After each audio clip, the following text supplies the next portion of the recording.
Greetings, martial artists. Yuuma here again with another Sword of Justice video. Today we're going to be covering all the tips and tricks that you should know for launch. And first things first, we're just going to be covering how to get the black and white hair. Tip number one, when you create your character, you can unlock a white and black hairstyle. I'll show you.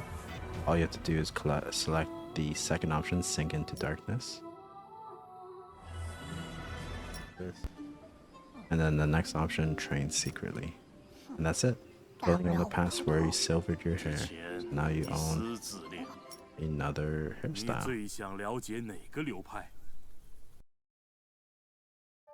So now if you go into editor and you check the hairstyle here, you have this right here. And that's pretty much it for tip number one, just so you have some extra customization available to you at the start. Okay, so the next tip is in regards to your character name. So when you're making your character, you gotta put your name, of course. Now, most people are gonna ask, what is the nickname? So character name obviously is going to be the name that is displayed everywhere you go. This is what other players will see. Nickname is actually just kind of like, as far as I'm aware, nickname is just what the NPCs will call you. So this is kind of like just your name in quest dialogue. I always see my nickname being used there. Okay, next tip is in regards to whether you choose a male character or a female character as your main character tune. So if you choose a female, you're always going to get the opposite gender as your childhood friend, senior disciple. So females would get Ye Wenzu, which is, again, excuse me for my pronunciation, I'm whitewash Asian here, but you'll get the Jade Cloud Flute, which is a healing hero skill. And then if you choose a male tune, you're going to have the female Carefree Petals damage skill. To display this, here is the damage scale for male tunes. And for females, you'll have, where is it, heroes? You're gonna have the Jade Flute. Now, it's not a big deal because, again, you're gonna do hero pulls anyway, so you have a chance to get the other skill. Also, if you look in the sign-in day 2, you get the guy for free anyways. So if you play a female, you'll have like an extra star or an extra duplicate for skill upgrades. Skill upgrades do count. Martial arts. Where is it? Heroes. Oh yeah, I guess you have to go to hero tab here. You'll get a 1 star for the flute just for being a female, because we will have 2 of these, right? Because the sign-in gives you a free one. So you don't have to worry too much. Again, what you choose, it really depends what you want to play. Just play what you want to play. Not a big deal. You're gonna get the hero skills regardless, but that's just an FYI that what you do choose at the beginning does matter in terms of what you start off with, right? The healing skill is really good for 3v3. And it's just good survivability if you want to use it for anything else, right? Damage skill, enough said. Good damage burst. When all your skills are on cooldown, then you can use it, right? Yeah. Next tip we have is the interface here, where you can go to settings. I highly recommend going to battle, and your skill settings, these will automatically be on. I would turn all 3 off. Battle close-ups happen when you're using your skills. Sometimes it has these cool close-up animation cutscenes, but it really disorientates you. You won't have good field of view. You won't see the whole battlefield up close. And then the display illustrations when you're casting hero skills. This can be distracting as well, especially the dynamic illustration. So having all these off gives you a much smoother gameplay. Not so aesthetic, but definitely smoother, and you can flow better with playing the game. Now you also have interface. You can customize your main layout here. You can also take away the name off your head if you would like to. You can change your font size if you need to, if you think it's too small. But here you can see the layout tutorial. It tells you choose minimalist or classic. I'm a fan of minimalist, but you know, up to you. You can scale these to a certain degree. So if you want your life bar this big, you can. For example, if you think it's too small, you can scale the rest of it very small. So for example, give me 1 second. Maybe I want the HP bar really high or really big. So you can scale it like this. I'm struggling here. There you go. So big HP bar. You can put your HP pot right next to it. Intuition right next to it as well. And it just makes for a much smoother process. Maybe you want it here, like that. And if you want chat bigger, you can. Completely fine. This is how you can make your chat much larger. Otherwise, it's gonna be really small. And all my videos, it was small. For launch, I'm definitely going to scale it up a lot bigger. You can even have your quests, if you want it bigger, you can have it bigger like that too. I don't really care for the quest to be that big. Scaling your target player, maybe for healing. You might want to see your target player a lot better. You can also set transparency if you want it not to be so big or so in your face. Again, make the buttons bigger if you like. They all have like a zone you have to scale it to or move it to, but it's still very nice to have that option, I say. See, maybe the healing is in the way now, so you can put it up here. That way you can scale your things a lot more. But now, if you do this, everything's really big. It takes up the whole screen for the most part. So it's really up to your preference whether you like this. And if you feel like you fucked it up too much and you prefer going back to normal, then of course you can always just reset it as well. Not a big deal, right? If you wanted to, you could also make the skill buttons look more like a PC MMO, where you just go to edit button and you click the skill UI, and then you can just click and drag each one of these however way you like. So you can put skill 1 here, skill 2 here, 3, 4, 5, etc. So you can just drag all of these buttons however way you want to position them. Doesn't have to be in the corner as displayed. So those are the tips for interface, just to make life easier. Now the next tip, I want to show you willpower. So the next tip is going to be willpower.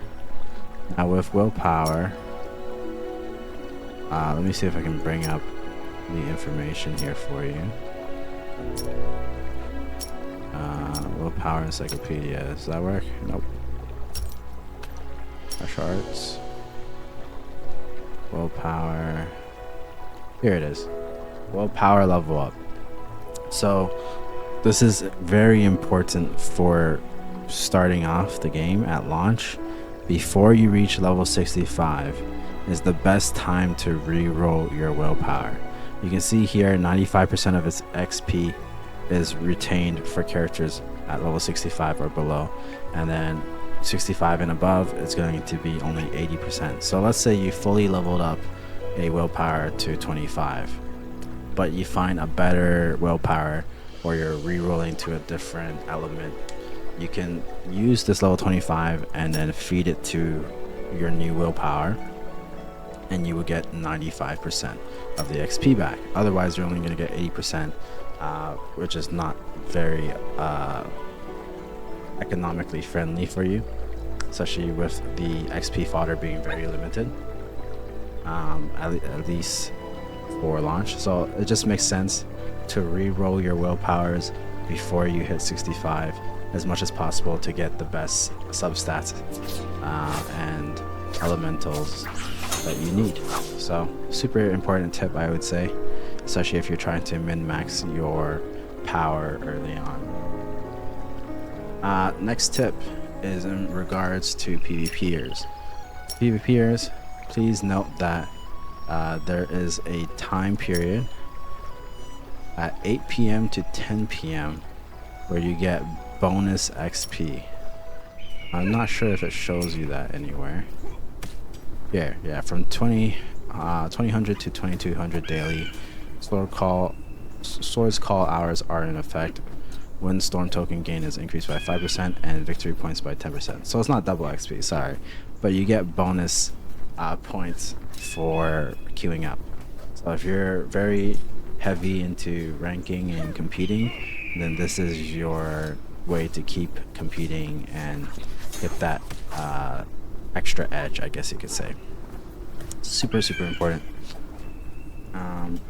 Next, tips and tricks. It's regards to dungeons.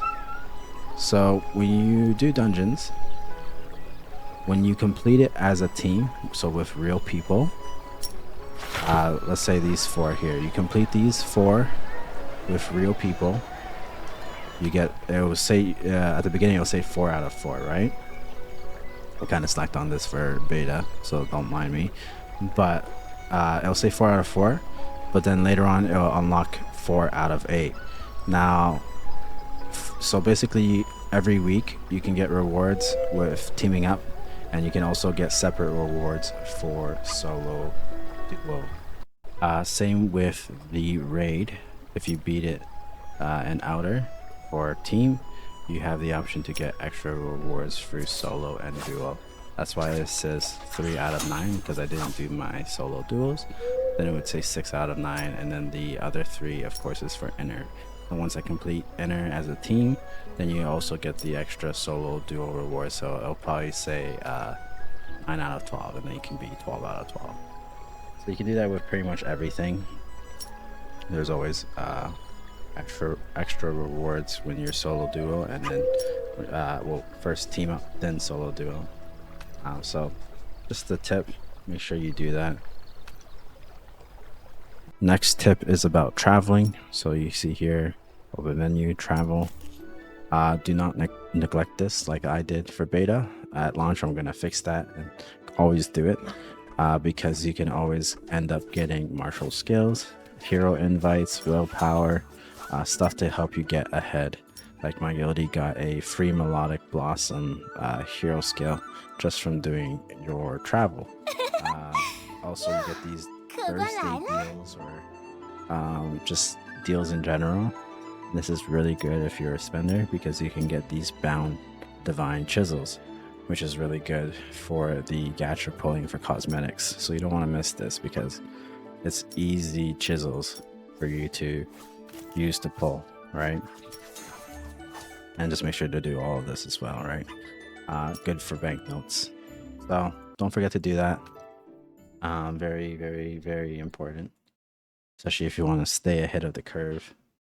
Okay, next is regarding skills.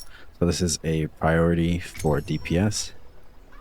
If you are trying to be a first day raid completer, if you're trying to do, like, for example, trying to complete the inner 12-man raid, inner city for Sundance, you're going to want this skill for DPS. Under heroes, you're going to need Rise Blade. This is mandatory in my opinion. What Rise of Blade does is you have to hammer 6 times, and you'll get a 1 hour buff towards your attack.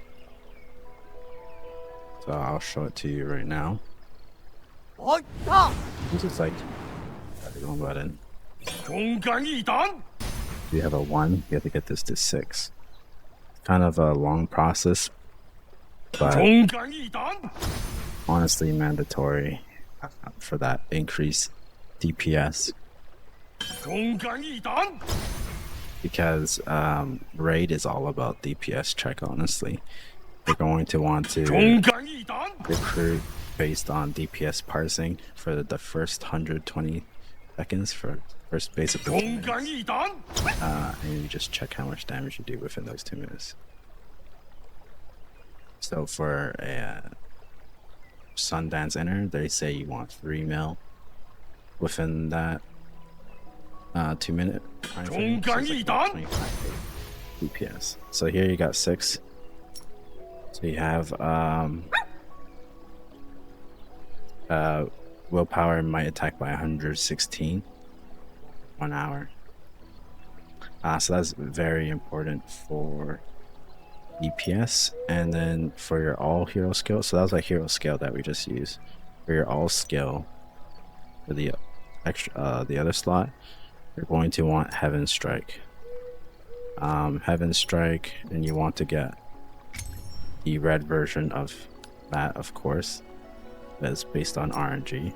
See here, it's like I think you go left like this way, so you get the purple, yellow, then green, then red. But yeah, you want all of them. But Heaven Strike is what you want as DPS. And I believe you get that through the Martial Adventure. This thing here, it's all the way here on the 7th day. I didn't do any of this, I know. Talking. Just because I know I'm gonna have to do it for launch, so I just skipped that. But for DPS, that's what you want. For support, recommended for support,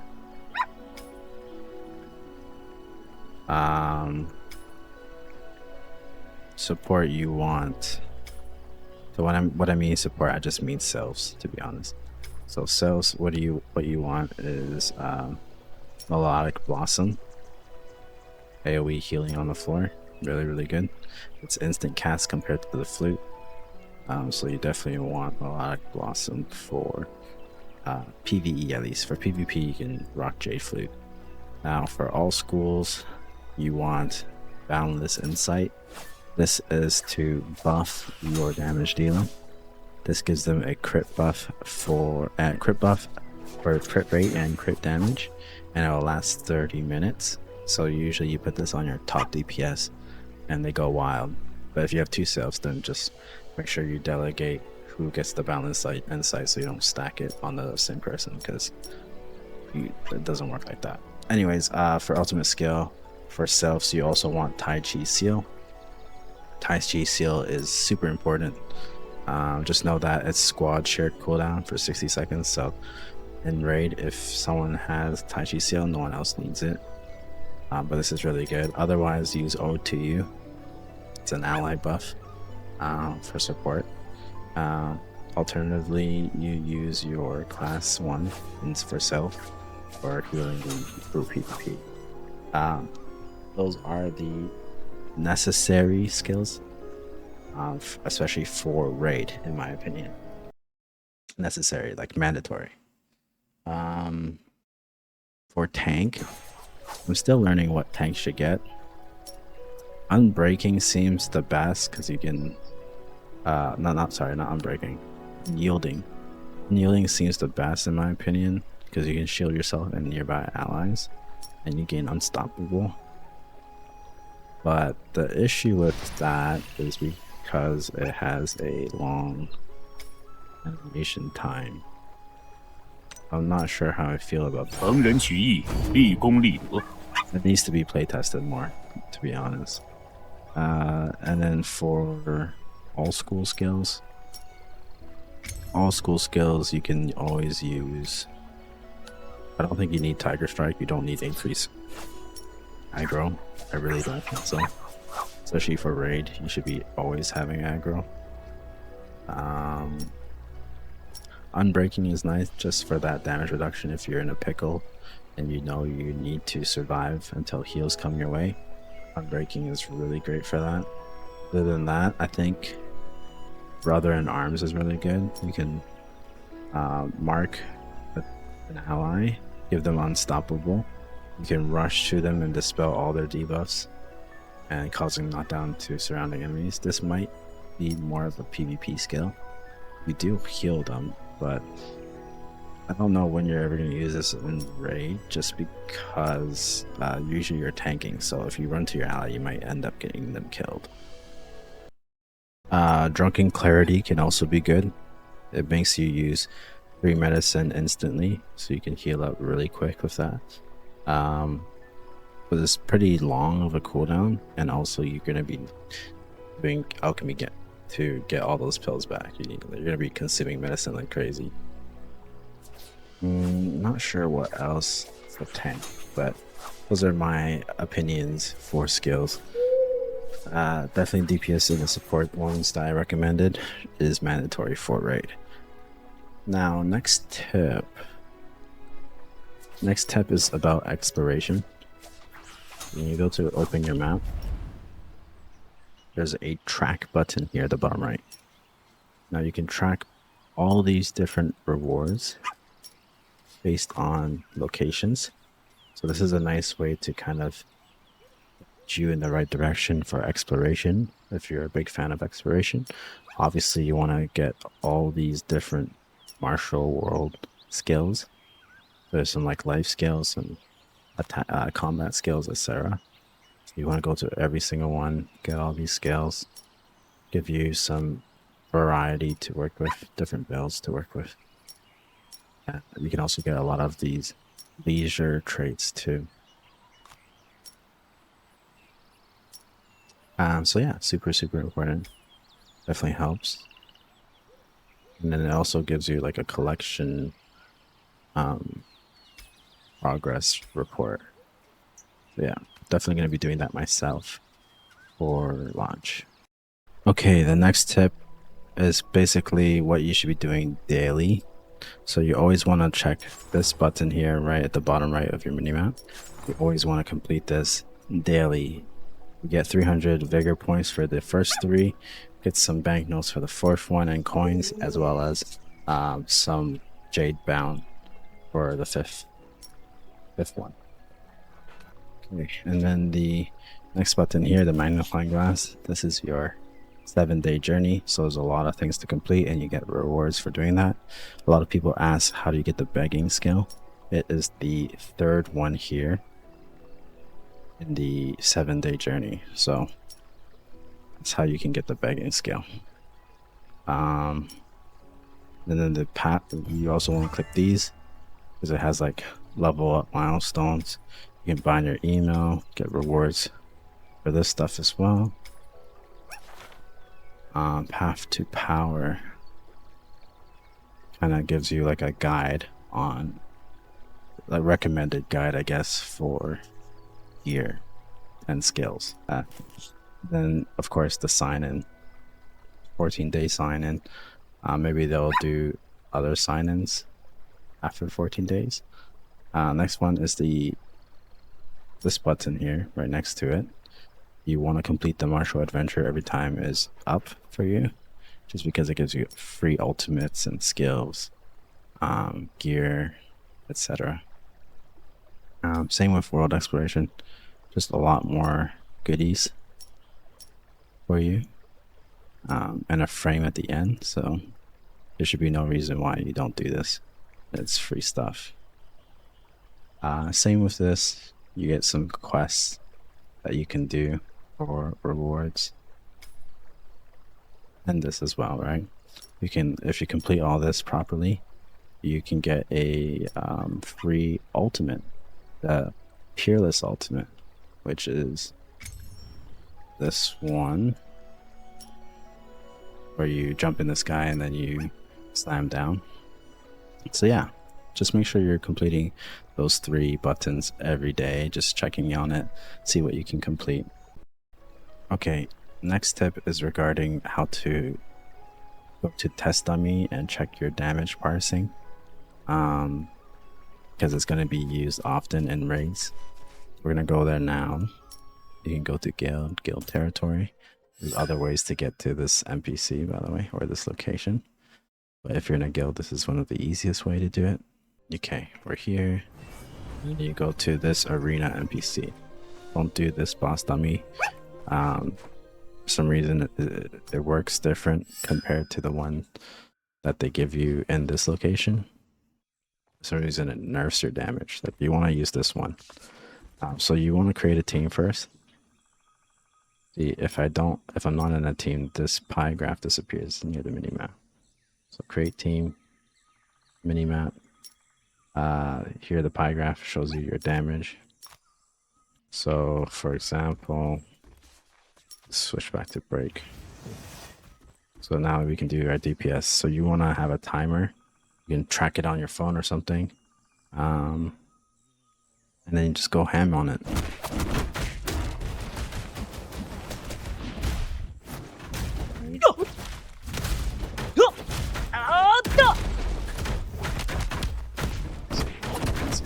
Okay. Once you're done, you just click on it.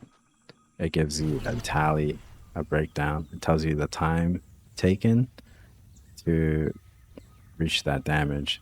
So in inner Sundance, you want a 3 mil, which is around 25k per second, around there. And then it has the breakdown and everything for you. So super important. That's a good tip to have. Most people recruit using your damage parse this thing, basically. So definitely make sure you're doing that.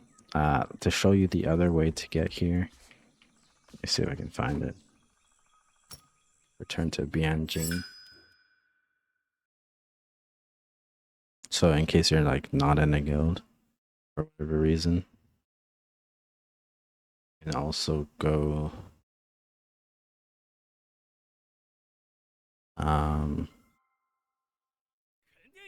you can also go to this NPC here that we just exited from. This is the location in Bianjing of where to find him. Here's the coordinates 1097 1221. There's also a bunch of dummies here in the martial training ground. A lot of people like the PvP, like 1v1 duel day. So also here in this location is the guild territory entrance manager. So you can actually go and open the guild list and visit guilds from here. But nice tips and tricks I learned from Uyu, leader of Salty Fish, is that you can go to guild member here, guild competition, and then view guild list. It's very convoluted. I don't know why they made it so complicated to get to visit other guilds. You can view guild list and you can visit guilds this way too. For whatever reason, maybe they're having an event at some other guild, or you can have a friendly duel or spar, or a photo, picture, shoot, and you can do that. So that's that tip. Okay, next tip is about what you should be buying in the Windstrom shop. So you go top right for the gate button I just did, go to marketplace. Here is the Windstorm shop, sorry, not Windstrom. Bloodstrom, Windstorm, Windstorm shop. So what you want to buy is, of course, the gear boxes when you have the chance. One that is for your level, so 60, 69, obviously you want to buy that. It might be a good upgrade. Willpower chest, always for sure. Gives you more chance to reroll your willpower chest. The Jade Sand for your gear enhancing. You're always going to be running out of Jade Sand, so you always want to buy this every week. You want to buy the the inner skill essence pill. Basically everything that you see sold out here, right? Inner skill essence pill is to level up your willpower, so you always want to buy that. Now the forged order is very important. I didn't do it first week. But you need forged order for the gear exchange here, so you can buy all the gear. Because you need 40 forged order for each gear piece. And this opens up, gives you like a time when it opens up, or a level requirement for that example. So yeah, make sure you're always getting the forged order. You can get it through other ways, through the challenge dungeon as well as exploration. But yeah, Windstorm shop definitely helps with that. Hero invites is nice too. That way you can get pull some more heroes. That's probably like the lowest priority compared to these 5 here. That's about it. I wouldn't buy the banknote pouches here because you can always get 10,000 banknote from just doing your identity when you're doing Yonman Ruins or case solving. You can get banknotes that way. So yeah, not worth it.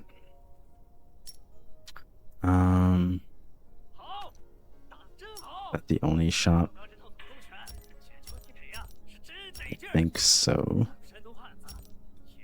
Yeah, I think that's basically what I'm trying to cover. Oh, make sure you're always saving vigor for lucky slips. So lucky slips basically gives you extra loot. So let's say in raid, it's reward or gear once a week, right? So if you want to get more gear, you're limited once a week. It's time gated. This is what the lucky slips are for. So when you beat a boss, it tells you, do you want to use a lucky slip? Yes, that way you can get more gear. So always use your lucky slips for raids. Don't use it on dungeons, only for raids. So definitely stack up these lucky slips. Definitely very good to use. It says here max lucky slip 6. So just remember your daily reward limit, etc., or weekly reward limit. So very important.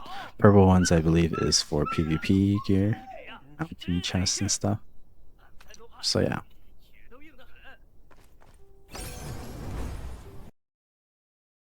Okay, another tip is for PvP. When you are in spar, if you check rewards, it'll say 1 out of 2 or 0 out of 2 or 2 out of 2. This is in regards to PvP. So you can get this 50,000 banknotes for reaching bronze 2 in both fair contest and trial by combat. So you want to be ranking in both of them if you're heavy in PvP, because you'll get double the rewards. So you'll get not just 10 or kid JSAN, but 20 and so on. So super important to do this so you can get double the rewards, right? And you want to get to Grandmaster for these rare willpowers. So that is your goal at launch, is to at least get to Grandmaster for this rare willpower. This is where you can potentially get the high power willpowers to really boost up your power. So that's that tip right there. Next tip I covered in several of my videos before. Go to character and then go to practice, and then you can allocate your own stats this way. So you can, your default by on attack, but if you're for whatever reason want to do something different, you can change it up. So for vitality, defense, etc., for tank, those are options for you there too. And that pretty much sums up all the tips and tricks I have for you for launch. Hopefully this video helps. If it does, please comment, like, subscribe, and I look forward to dishing out more guides, PvP videos, and Guild War footage for you guys in the near future. Cheers.